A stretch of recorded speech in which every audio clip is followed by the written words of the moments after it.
El portavoz del Departamento de Estado de Estados Unidos, John Kirby, aseguró que no está en los intereses de Washington entrar en ningún tipo de conflicto o guerra. Esto tras el bombardeo de Estados Unidos y Reino Unido contra los hutíes en Yemen, que dejó 5 fallecidos y produjo multitudinarias protestas en varios países en apoyo a la milicia.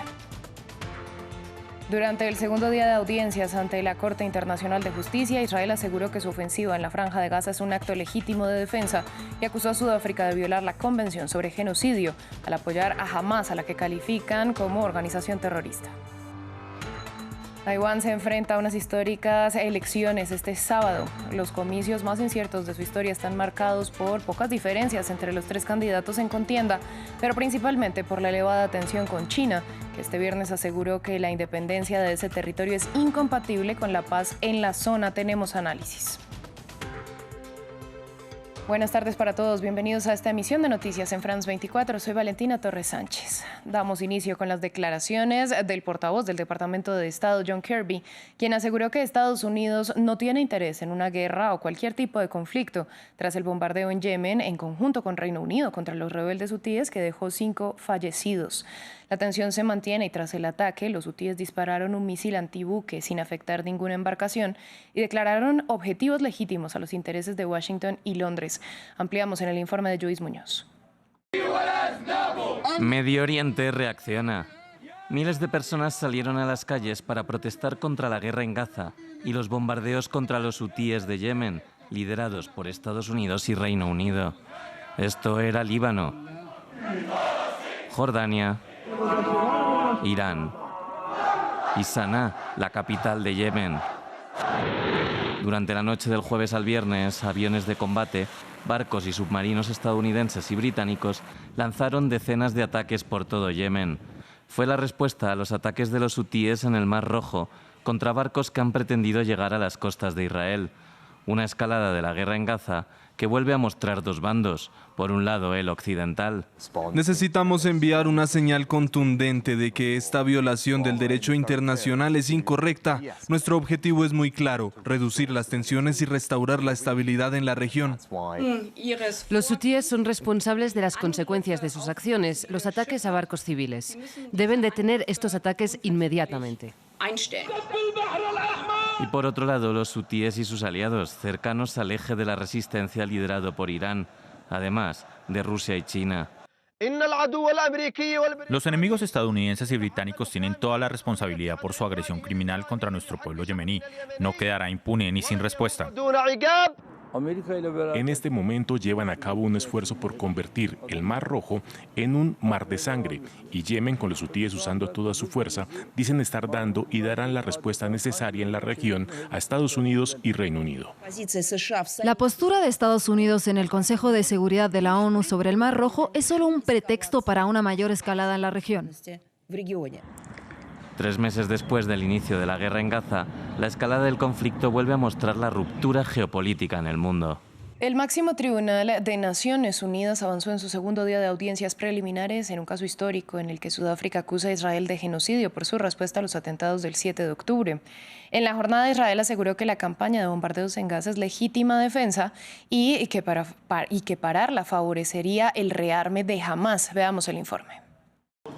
En su defensa contra las acusaciones de genocidio, el equipo de defensa israelí dijo este viernes ante la Corte Internacional de Justicia que el caso contra Israel no tiene fundamento. De hecho, calificaron las audiencias como una amenaza para el propio concepto de genocidio.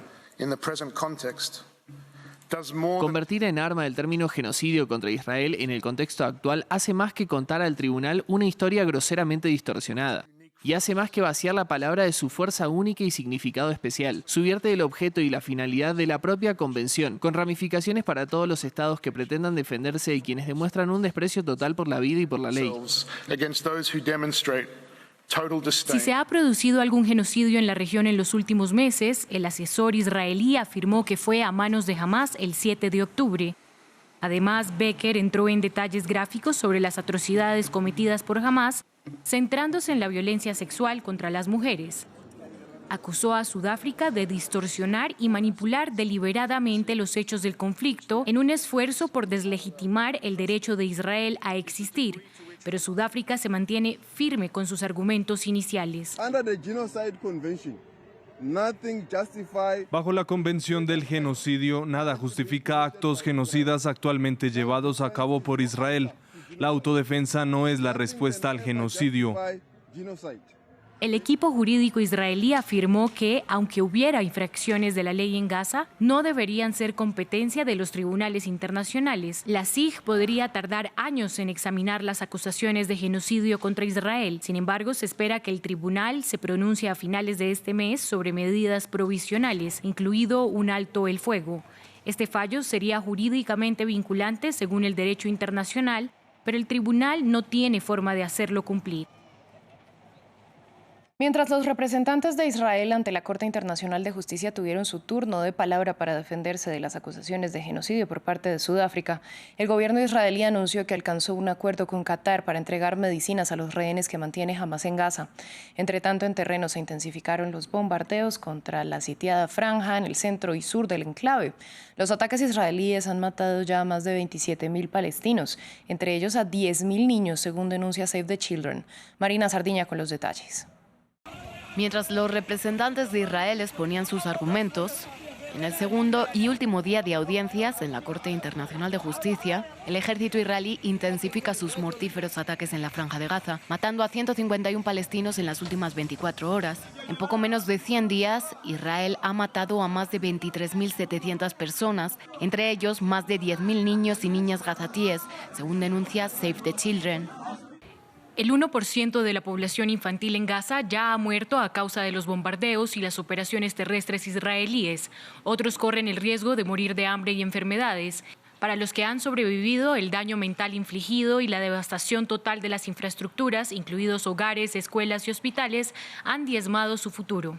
El jueves, Sudáfrica expuso sus argumentos por los que acusa a Israel de cometer actos con intención genocida en Gaza, alegando que los militares israelíes cometen asesinatos masivos de palestinos, el 70% de los muertos son mujeres y niños, daño corporal y mental, 10 menores de edad sufren amputaciones al día, desplazamiento forzado y bloqueo alimentario, el 85% de la población gazatí está desplazada, según Naciones Unidas, destrucción del sistema sanitario, solo 15 de los 36 hospitales en Gaza funcionan parcialmente, y prevenir los nacimientos de palestinos.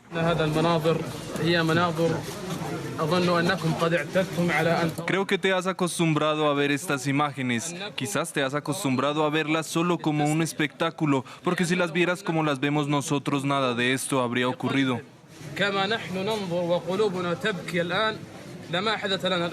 Una violencia que se extiende también a los territorios palestinos ocupados. Los militares y colonos israelíes han matado al menos 330 personas en Cisjordania ocupada y detenido a más de 7.000 en los últimos 3 meses.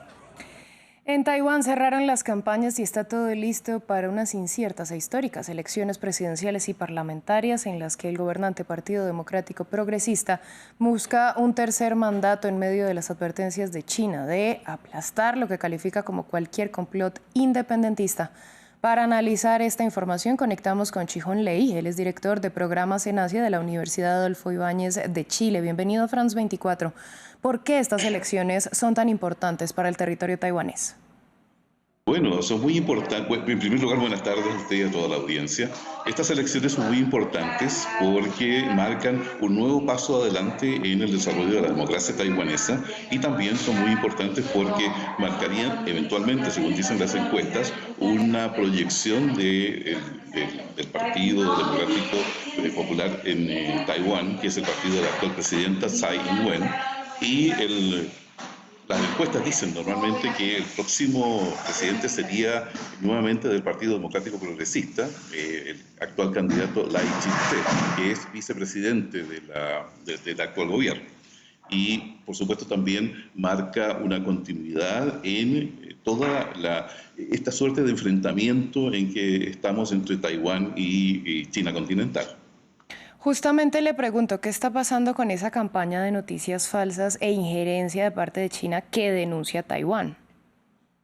A ver, ocurre lo siguiente, nosotros a la distancia esto lo vemos con más importancia de la importancia que le dan internamente los taiwaneses, y esto suena un poco contradictorio, porque esta campaña de amenazas y de propaganda lleva muchos años y eso ha ido produciendo un cierto acostumbramiento en la población taiwanesa.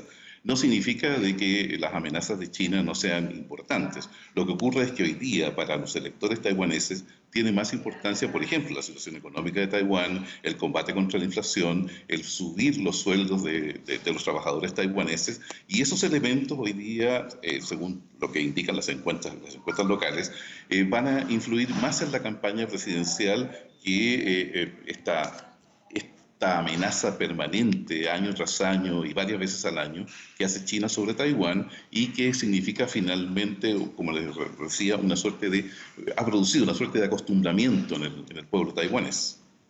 Bueno, y a su vez China está solicitando a Estados Unidos que se mantenga al margen de los comicios. China dice que se trata de un asunto interno. ¿Qué tanta influencia realmente tiene Washington en estas elecciones? A ver, por supuesto que para Washington y para Estados Unidos es muy importante que se continúe con el ejercicio democrático en Taiwán, la democracia liberal de estilo occidental, porque eso marca una diferencia importante con el estilo y el sistema de gobierno en este caso, de la República Popular China, ¿ya? Y ahí hay un punto político que representa, es parte de la estrategia global o general de Estados Unidos respecto de la contención de China, ¿ya? Pero por otro lado, la influencia misma de Estados Unidos, teniendo un grado de importancia, desde mi punto de vista, no es lo fundamental ni es el elemento que va a decidir la elección. Yo creo que la elección fundamentalmente en este momento está más enfocada y marcada por aspectos de la economía local y de la situación interna taiwanesa. Pues señor Ley, a usted muchas gracias por su análisis y por compartirlo con nosotros en France 24. Y muchas gracias por esta invitación. Que estén muy bien. Buenas tardes. Cambiamos de tema porque hay preocupación por la salud del Papa Francisco, que este viernes se disculpó al no leer un discurso en medio de una audiencia al tener un poco de bronquitis. El pontífice católico aseguró que por el momento no puede hablar bien, una situación que se presenta luego de que a finales del año pasado una bronquitis aguda le impidiera asistir a la conferencia climática de la ONU en Dubái. No obstante, desde el Vaticano dieron un parte de tranquilidad asegurando que la salud de Francisco está bien. Vamos ahora a Perú, donde la Fiscalía pidió 34 años de prisión para el expresidente Pedro Castillo. Esto en el proceso que adelanta la justicia en su contra por los presuntos delitos de rebelión y perturbación de la tranquilidad pública, entre otros. Francisco Zacarías, corresponsal de France 24 en Lima, nos amplía los detalles. La Fiscalía peruana ha solicitado al Poder Judicial imponer 34 años de cárcel al expresidente Pedro Castillo por los presuntos delitos de rebelión, abuso de autoridad y grave perturbación a la tranquilidad pública por el fallido golpe de Estado del 7 de diciembre de 2022. La segunda Fiscalía Suprema Transitoria especializada en delitos cometidos por funcionarios públicos presentó oficialmente la acusación contra el exmandatario y le corresponderá al juez Juan Carlos Checley continuar el proceso. Además, el Ministerio Público también pidió para los ex primer ministros Betsy Chávez y Aníbal Torres 25 y 15 años de cárcel respectivamente. En la nómina de la Fiscalía también se encuentran 2 exministros y 3 altos oficiales de la policía de este país, para quienes el Ministerio Público exige 25 años de pena privativa de la libertad. Este es un duro revés para Pedro Castillo, quien viene cumpliendo 18 meses de prisión preventiva desde diciembre de 2022 por el fallido golpe de Estado, y también tiene en fila una segunda prisión preventiva por presuntamente dirigir una red criminal desde el gobierno. La defensa del expresidente, así como sus incondicionales, han presentado diversos recursos legales ante la justicia peruana para obtener su liberación. Sin embargo, han sido rechazados, motivo por el cual han decidido emprender otras medidas legales ante el Tribunal Constitucional del Perú y ante la Corte Interamericana de Derechos Humanos. Cerramos en Corea del Sur, donde el director de la premiada película Parasite, Bong Joon-ho, y otros importantes integrantes de la industria cinematográfica pidieron a las autoridades una investigación profunda en el caso del actor Lee Sung-kyung, que fue hallado muerto en medio de un caso por consumo de drogas. En rueda de prensa aseguraron que las pesquisas de ese proceso se llevaron a cabo de una forma abiertamente fuerte y mediática sobre la vida privada de Lee. Al tiempo, solicitaron al gobierno y al Parlamento que se revisen las leyes de protección de los artistas durante investigaciones policiales. Así llegamos al final de esta emisión de noticias. A ustedes les agradecemos su sintonía. Les recordamos que pueden ampliar todo nuestro contenido en la web france24.com. Quédense con nosotros que volvemos en breve.